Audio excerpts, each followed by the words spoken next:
السلام عليكم. اللهم صل وسلم وبارك على سيدنا محمد. سنة سعيدة علينا كلنا وعلى أولادنا، أمين يا رب العالمين. بصوا بقى دي كده ايه، أدوات مدارس 2027. طيب هنبدأ أول حاجة يا بنات. أولا عايزة أقول لكم إن انتوا بجد لازم قبل ما تنزلوا تعملوا جرد للحاجة اللي عندكم، لأن الحاجة غالية نار والدنيا مش ناقصة يعني. طيب تعالوا بقى كده نبدأ نشوف أنا عملت ايه. اولا انا كان عندي حاجات من السنة او السنين كمان اللي فاتت، مش من السنة اللي فاتت بس. تمام. فاللي عندي انا ما جبتهوش، يعني انا اللهم بارك عندي التيكت ده. عندي دي كانت ورقة كاملة كده، انا كنت جايباها تقريبا السنة اللي قبل اللي فاتت. انا طبعا اكيد مش فاكرة سعرها، وانا عندي لسه فيها كمية كبيرة هتكفي الولد والبنت، والرسومات اللي فيها للولد والبنت. فحلوة قوي قوي ان انا بحب اجيب جملة والحاجة عندي تقعد وقت يعني. تمام. طيب انا جبت ايه السنة دي؟ جبت الباكت ده. الباكت ده انجليزي وورقه كويس قوي. بصراحة انا مش عارفة اسم الكشكول ايه، يعني السنة اللي فاتت كنت فاكرة وبشوف اسمائهم ايه. السنة دي صراحة علشان كان معايا الولاد وباباهم وكده ما بقتش عارفة اختار كويس، فجبت الباكت. بس هو الورق واضح ان هو نظيف، انا ممكن افتحه معاكم دلوقتي كده. الباكت ده كان عامل 59 جنيه، فيه تقريبا 10 كشاكيل، وهو 56 ورقة كشكول. تمام. يلا يا احمد اوام. بس ليه؟ اوعي يا ليلي.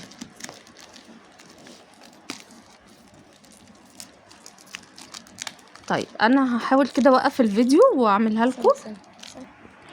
بصوا يا جماعه الورق بتاعه حلو، ورقه نظيف يعني، مش وحش، ورقه كويس. تمام. ده كان الباكت ب59 جنيه. ماشي. انا جايباه من شركة الازهري، اللي هي في الفجالة. فيها كام يا احمد؟ فيها كام كشكول؟ 10 صح؟ مش عارف. تمام. امسك كده، يكون 4. امسك كده. طيب بصوا يا جماعة، انا زي ما قلت لكم انا بحتفظ بالحاجات القديمة، يعني لسه هتلاقوا برضو عندي كمية جلادات ما طلعتهاش. دي كده الورقة بتاعت الكشكول هتتشال، وممكن عادي ان انا استخدم الجلاد ده تاني. الجلاد نفسه نظيف مفهوش اي حاجة خالص. تمام. ففي شوية جلادات قديمة كده انا محتفظة بيها. بصوا الخامة او الماتريال بتاعت الجلادة دي تحفة. دي كنت جايباها لابني وهو داخل كيجي والله، وهو الوقت اللهم بارك داخل جريد 4. طيب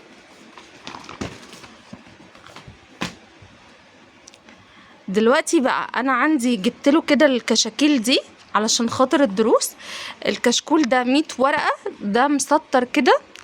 ده كان عامل 32 جنيه. ماشي. بس سمعت ان هو ارخص في المصرية الحديثة اللي جبت منها الكتب، فانا اصلا لسه ليا نزولة تاني.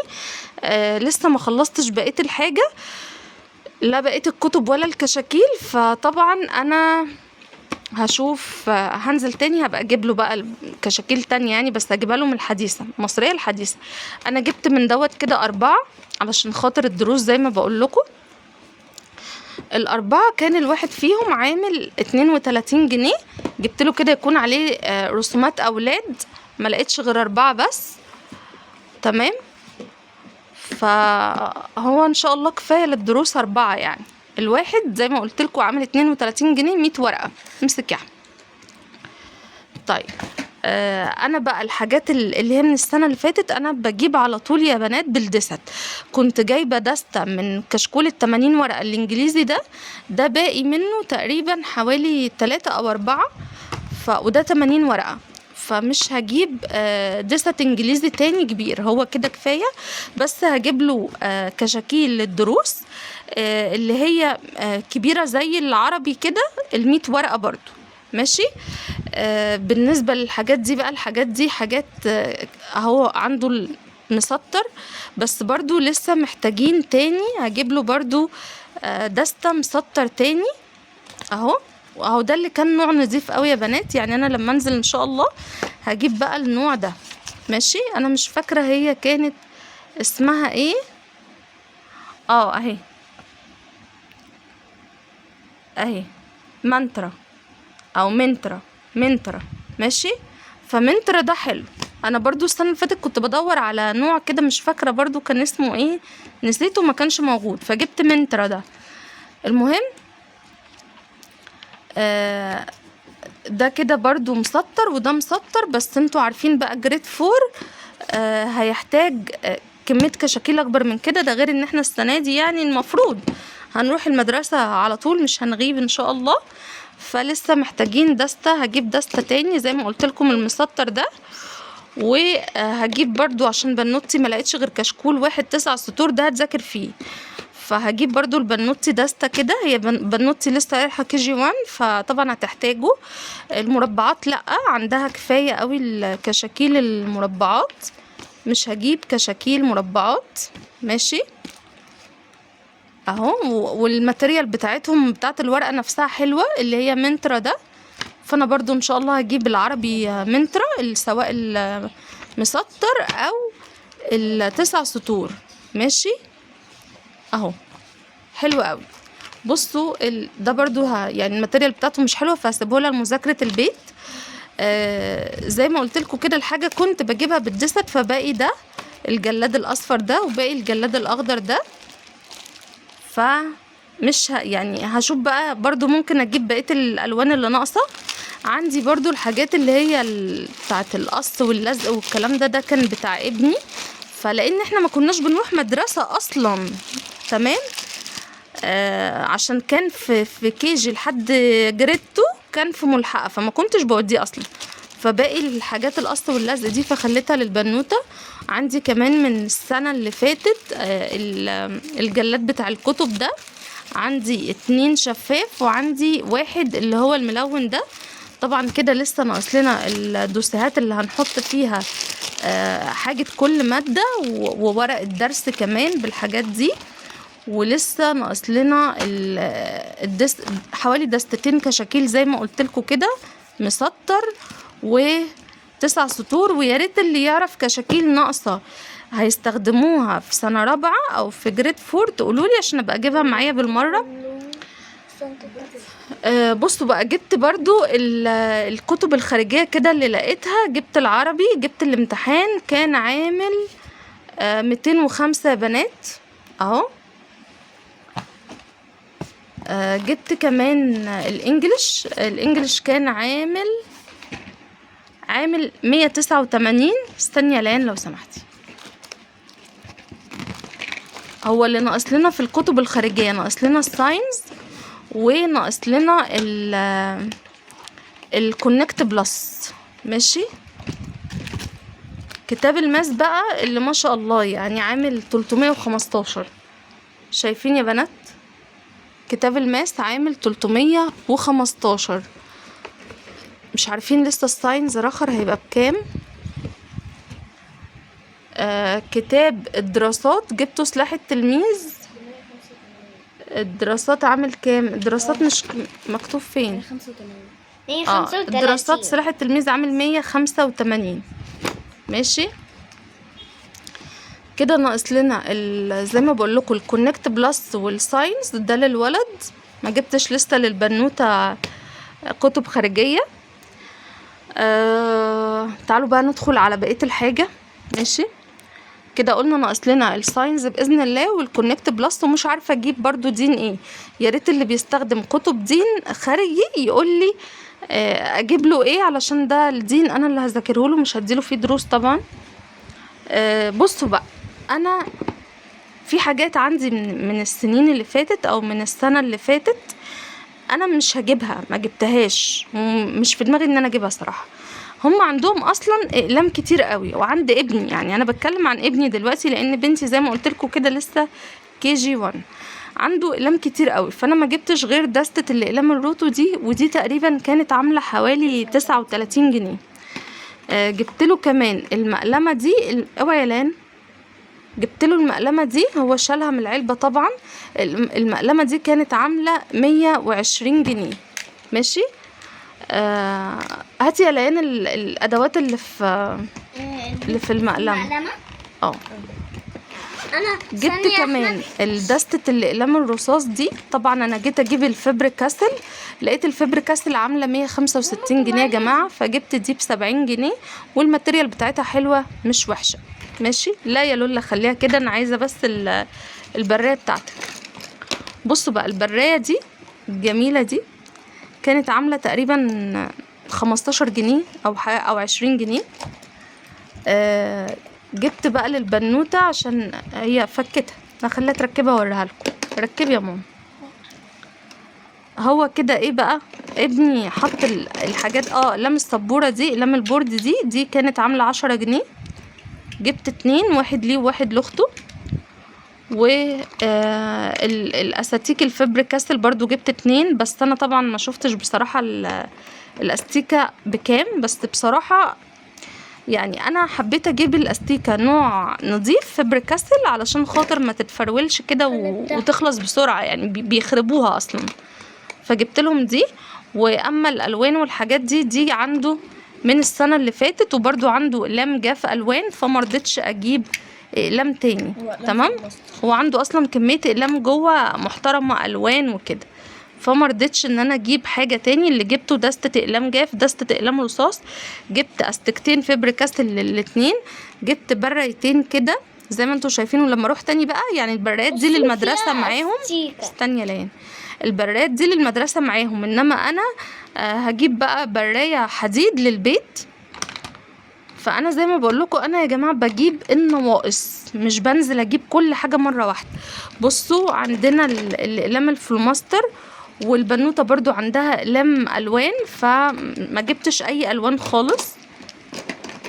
طبعا برضو لما انزل هبقى اجيب سكتش الرسم للطفلين. ماشي، بصوا بقى البنانا بوكس دي انا كنت جايباها السنه اللي فاتت. عايزه اقول لكم ان ولادي السنه اللي فاتت تقريبا ما تهنوش على مروح المدارس. يعني لولا ليان جبت لها الحاجه تقريبا نزلت الحضانه شهر وما راحتش تاني، والشهر كانت بتغيب فيه. احمد راح الترم الاول كام يوم فيه كده، وبرده كام يوم في الترم التاني، بس الترم التاني معظمه غبناه، فاهميني؟ فالحاجه بتاعتنا جديده، ففي حاجات انا استحرمت اجيبها. زي ايه؟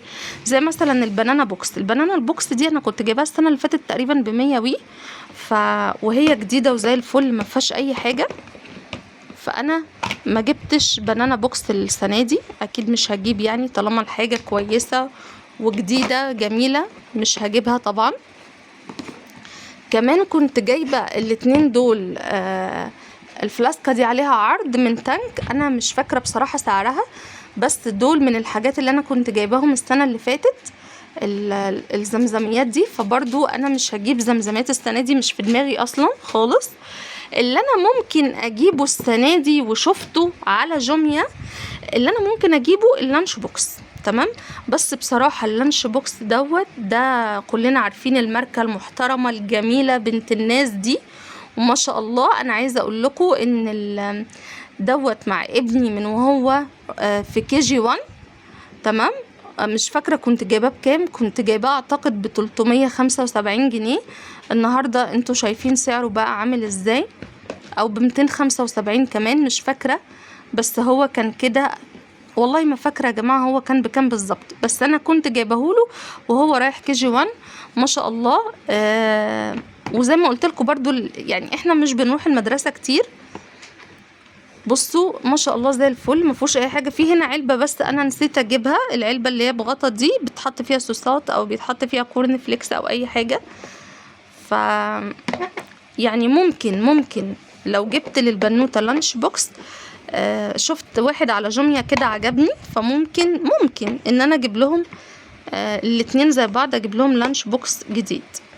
بنوتي كنت جايبه لها ده السنه اللي فاتت، قلت يقضي الغرض كده للحضانه. زي ما بقول لكم راحت بيه شهر وما كملتش نزول الحضانه. هو حلو كل حاجه، بس يعني مش صحي ان يتحط فيه حاجه سخنه، فانا ممكن اعمل لهم بطاطس او حاجه، فالحاجات دي بتبقى سخنه، فاكيد اوعي عليان اكيد مش هعرف احط للبنوته حاجه كده يعني. فان شاء الله انا هحاول ان انا قبل دخول المدرسه كده اجيب لهم اللانش بوكس اللي انا شفته على جوميا، كان حلو قوي. بصوا بقى شنطة ابني ما شاء الله جميلة جدا. بصوا صوصاتها، هو اختار السنة دي ان عايز، لا يا ماما انا عايز الشنطة بتاعت الكبار. انا عايز سودا. يعني هي ما يكونش مش عاجبه الشنط اللي كنت بجيبها له السنين اللي فاتت، الحاجات اللي هي زي البنوتة كده. لا هو حب الشنطة دي. الماتيريال بتاعتها ما شاء الله حلوة جدا. فيها صوصات كتير. فيها 4 صوصات. شايفين فيها سوسته من هنا كده اهي، وسوسته من هنا، وفيها سوسته من هنا اهي. 4 صوصات الصراحة.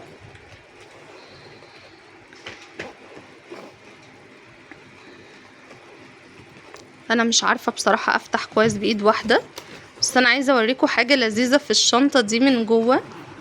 افتح كده يا احمد.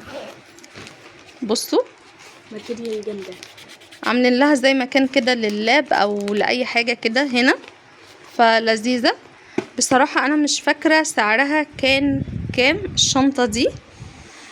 اما الشنطه دي، الشنطه التانية دي بتاعت البنوته.